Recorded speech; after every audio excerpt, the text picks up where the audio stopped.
Incredible were the leelas that the Lord performed during the Patha Mandiram days. Not many had the good fortune of seeing them, but among the blessed few who did, some have recorded for posterity what they saw. One such is Mrs. Vijaya Kumari, who at the time she witnessed these incredible leelas of God was a young girl.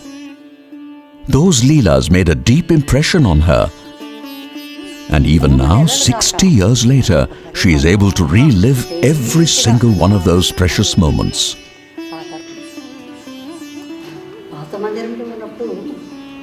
One day in 1946, we were all seated around Swami in the Patha Mandiram. There was a huge pile of tulsi leaves, and Swami asked us to make garlands with them.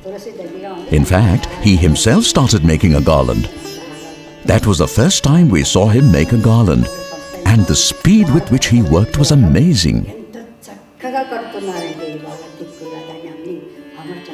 All of a sudden, Swami said, "Listen, Ganga Mata is coming.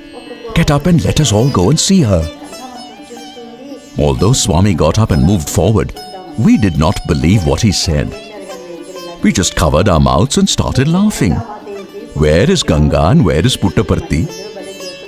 Thinking thus, we continued to sit and didn't budge. But when Swami started to go quickly towards the main gate, we immediately followed. Swami went out of the main gate and stood there.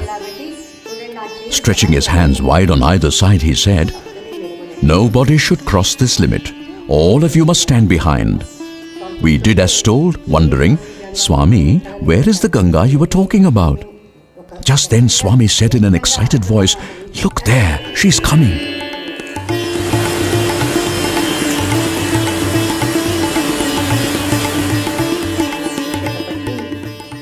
Suddenly we heard the roar of massive waves and saw a huge torrent of water rushing towards us with great speed and tremendous force.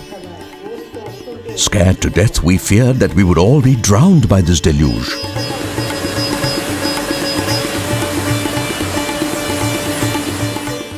I, along with other children, then caught hold of Swami tightly.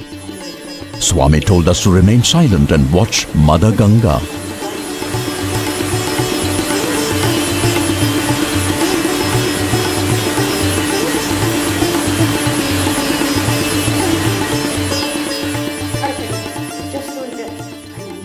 As the water approached us, Swami stretched forth both his hands in a gesture of benediction.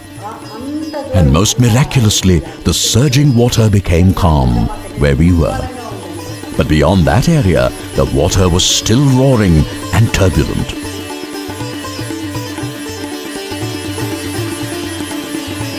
Addressing the waves, Swami said, "Ganga, we are very happy that you have come here all the way from Kailash." Turning to us, he said, "Mother Ganga has come all the way from Kailash and you are not even doing puja? Run and get kumkum, turmeric, flowers and some coconuts and perform puja." We rushed inside, brought with us all the required articles and did the puja as instructed. Swami himself broke the coconuts and offering them to the river before us said, "Ganga Mata, we are so happy that you could come here." He then blessed her and asked her to return. Even as he was instructing her, she vanished completely. She was gone as mysteriously as she came. A moment earlier, there was a torrent of water, but now, most amazingly, there was absolutely no sign of even wetness anywhere. We then prayed to Swami to go back inside the mandir. However, Swami continued to stand there and told us to look at his feet. When we did, we found a garland of jasmine flowers around them.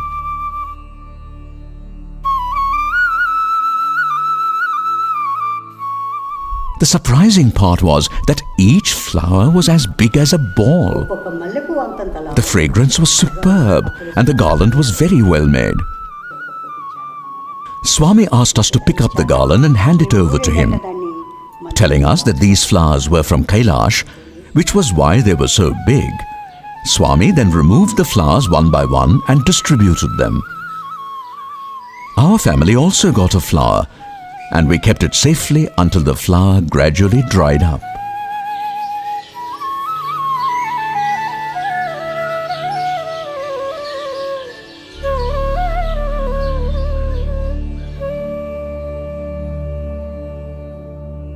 Here is Mrs. Vijay Kumari's description of another truly awe-inspiring Leela that she witnessed during the Patha Mandiram days.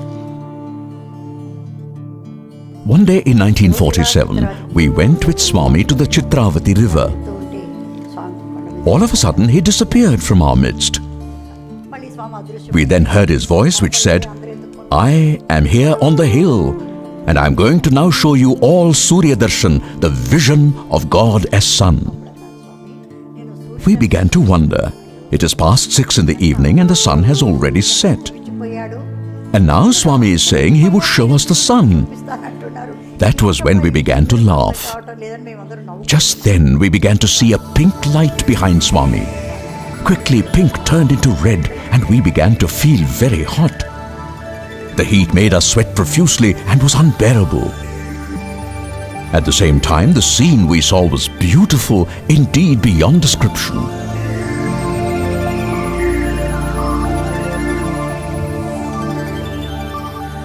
Finding the heat unbearable, we loudly complained, "Swami, it is too hot." He replied, "Is that so?"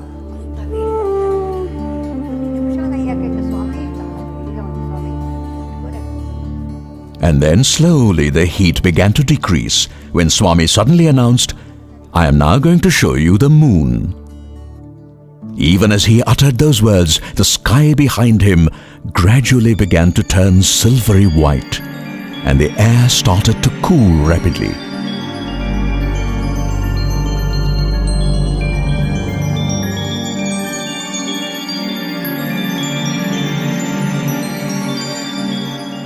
Soon we began to feel very cold and started shivering.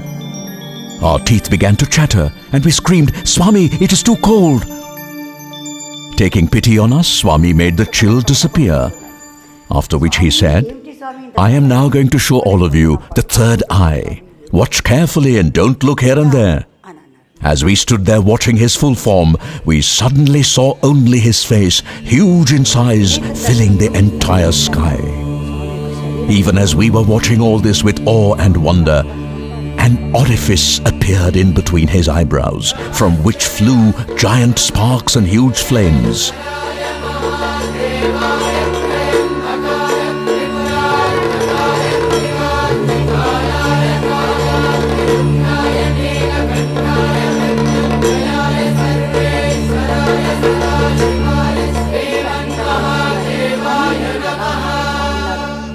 Instead of being lost in this extraordinary spectacle of divine glory, we now became very worried and anxious as we could see only Swami's face. We began to wonder, what has happened to Swami's body? Have the flames harmed Swami? That was the thought uppermost in our minds. Meanwhile, many people fell down and some even fainted, but I did not realize it then. Suddenly, in a flash, the entire spectacle came to an abrupt end. The sky was back to normal as if nothing had ever happened, while Swami was with us on the Chitravati sands. He then asked why some people had fallen down. We said that we did not know the reason.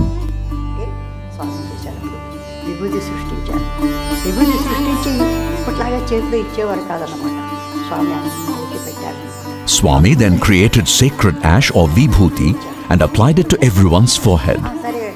Having done that, he said, "Come on, let us return to the mandir." We started walking back, but most of us were quite unsteady and wobbling.